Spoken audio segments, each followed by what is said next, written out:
Hey, what's going, y'all? It is yours truly once again. Welcome to the finale. But rest assured, all has not been lost. I did mention that in previous videos.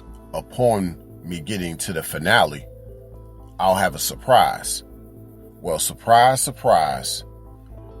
That surprise is a book. Yes, I'm working on a book about the Sigma female. If you haven't subscribed to this channel yet, feel free to do so. That way you can at least know about the progress that I'm making in regards to the book about the Sigma female. I'll keep you posted. Now, I might as well get right into talking about what's in this finale for the Sigma female. Well, I just want to pick up where I left off. That's the main thing in regards to the Sigma female, because I think in the previous video I talked about the difference between the Sigma female and the Sigma woman.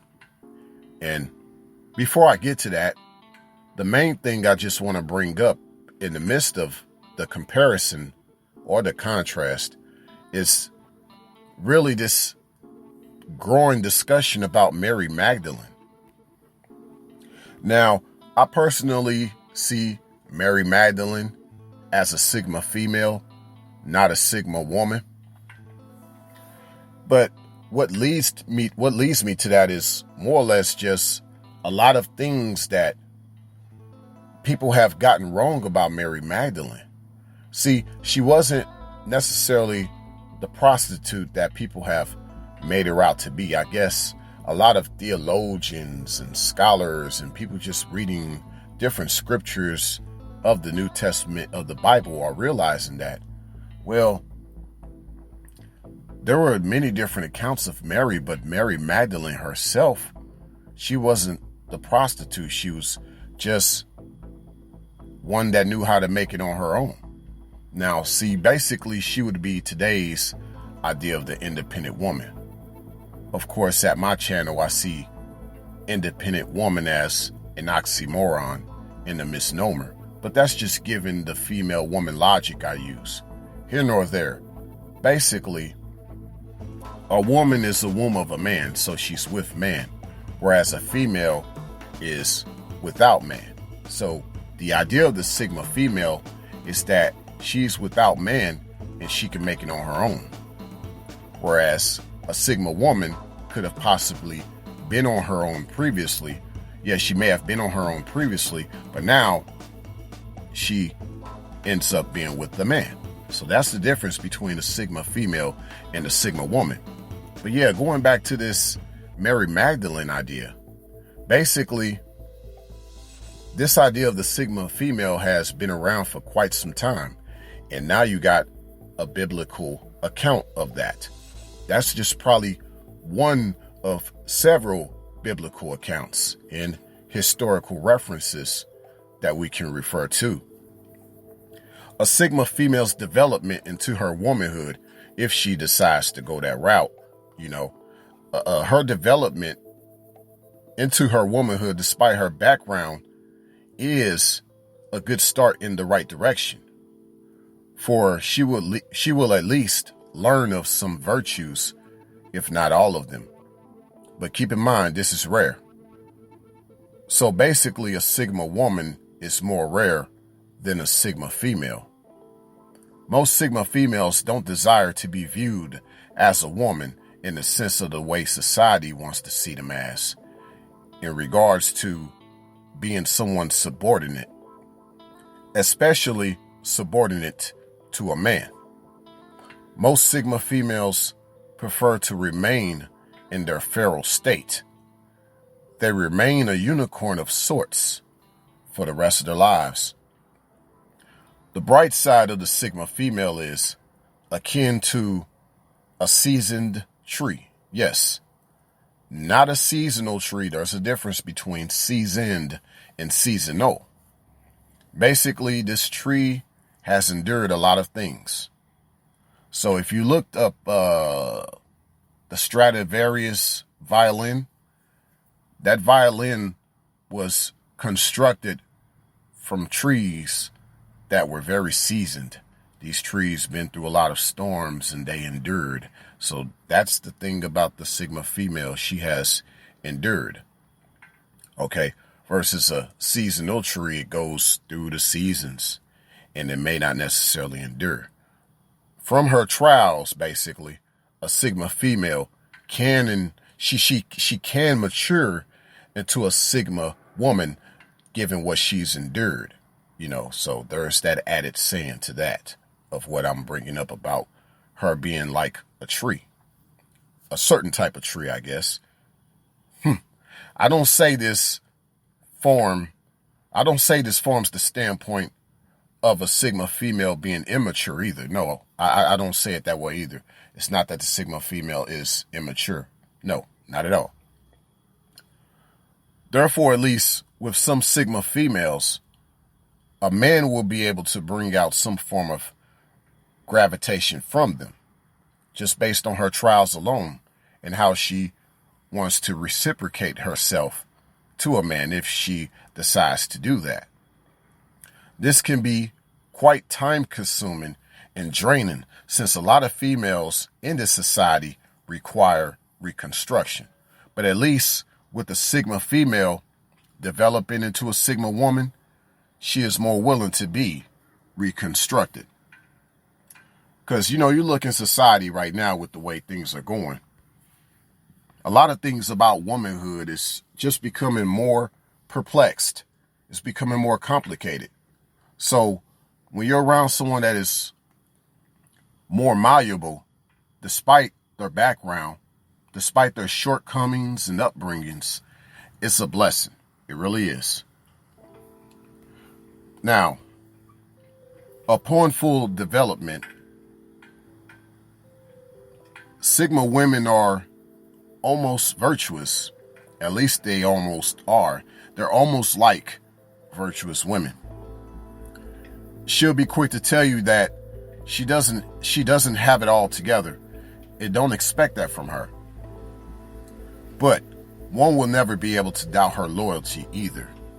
This is a result of some Sigma females that were taught or experienced virtue upon their willingness, despite her past and despite her scars from the past. This type of Sigma female, she's still being self-sufficient, as she becomes a Sigma woman, and then upon her being a Sigma woman, she remains self-sufficient when the man in her life is not around. But she's definitely not the so-called independent woman that she used to be, even though she's more prone, but it's really more of an interdependence for her, which is not the same as independence. She just knows how to operate She knows how to operate autonomously in a certain way that's beneficial for the man that's in her life. Whereas a Sigma female, that was the last thing on her mind. She was her own autonomy and relied only on her autonomy and no one else's. I said actually, now that I think about it, my bad, I had to correct myself. I said in the first video of this series that the life of a lone wolf female is a transitional phase. Now, for those that are up to speed in this series, everyone knows I was talking about the enigmatic woman, not the Sigma female, in regards to this idea of the transitional phase. Yes, in regards to this idea of the transitional phase, which is the life of a lone wolf. The lone wolf represents the enigmatic woman, not the Sigma female. And in that first Sigma video, I'm thinking now, in that first Sigma female video of the series, of this particular series, I had one of the ladies comment in the comment section. She told me that she didn't agree with the transitional phase. And now I see why. Sigma females really don't see transitional phase. They don't see the transitional phase in the way that I described. She told me that she has been in a so-called transitional phase for decades, but not that it's really called a transitional phase. It really, for the most part, Sigma females don't believe in a transitional phase. If anything, the transition is something else. It's not in a sense that she's by herself and she's seeking to find a mate. No, if anything, it's more so her seeking to find herself, to find her place in the type of life that she wants to live in this world. That's what transition would mean to a Sigma female. So to me, this also means that she's been in a solitary state for decades versus a transitional phase. So look at it this way. Yeah, Sigma females, they remain solitary. They don't really do this thing of transition. That's just all a mental thing. It's all an internal thing for a Sigma female. Some Sigma females remain in a solitary state for many decades. The solitary state is totally different from the transitional phase. Now, some quote unquote single Sigma women are noticing gaps in the dating market. And really, I don't really mean at this point that she's a Sigma woman. She's a Sigma female that is on the verge of becoming a Sigma woman upon her meeting a certain man, but she's definitely not like other Sigma females that don't really desire such things from men, but see, the thing is, the Sigma woman tried to be traditional, like in her approach to a man in her life, but realized it just doesn't fit her given the way she's had to live her whole life. She'll just try her best to look and be as feminine. She'll just try her best to look and be as feminine as possible. So you'll still get a lot of decent traits from someone of her type that is from a Sigma background. Now, stay tuned, everyone.